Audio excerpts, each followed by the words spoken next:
السلام عليكم متابعي قناة استفد. اشترك الآن عبر الزر الأحمر وفعل الجرس. شكرا لك. اقضي على السعال مع شراب الثوم والبصل.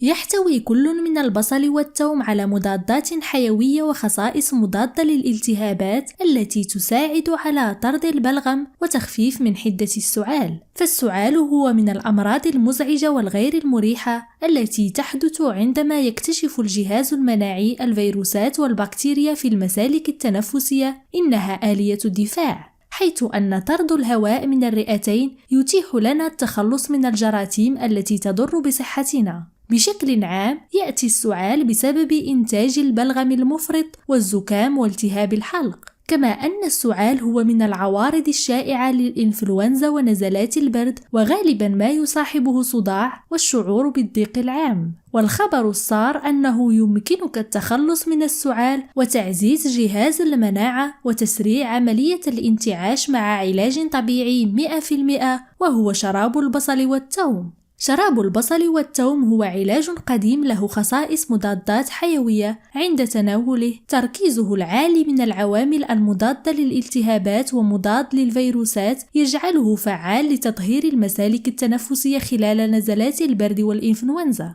كل من البصل والثوم غني في مادة تعرف باسم الأليسين التي تعطي آثار طبية قوية جدا. فما هي فوائد البصل لمكافحة السعال؟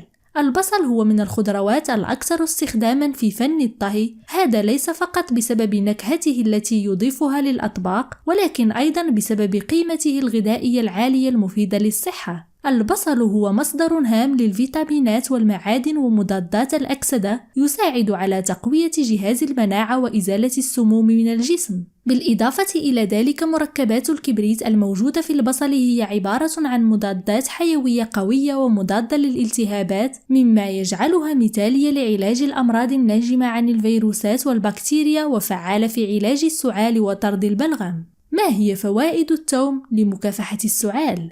من المعروف أن الثوم يتميز بنكهته الحادة وخصائصه الغذائية وآثاره المضادة للالتهابات التي تساعد على القضاء على الجراثيم التي تسبب السعال، كما أنه يساعد على تطهير المسالك التنفسية والحد من الالتهاب. وبالإضافة إلى ذلك، فإنه يساعد أيضا على تعزيز جهاز المناعة عن طريق زيادة إنتاج الأجسام المضادة التي تدمر الفيروسات والبكتيريا. طريقة إعداد شراب البصل والثوم. شراب البصل والثوم الدافئ هو وصفة سهلة جدا، وعلى عكس المنتجات التجارية الأخرى للسعال فإنه لا يسبب أي آثار جانبية غير مرغوب فيها. المكونات: كوبين من الماء 500 ملل، نصف بصلة متوسطة، رأسين من الثوم. طريقة التحضير: ضع كوبين من الماء في وعاء إلى أن يغلى على نار متوسطة. قطع البصل والثوم إلى شرائح، وعندما يغلى الماء أضف شرائح البصل والثوم ودع الخليط على نار لمدة 5 دقائق. بعد تصفيته يمكنك شربه بالهناء والشفاء. كرر شربه 3 أو 4 مرات في اليوم، وهذا يتوقف على شدة الأعراض.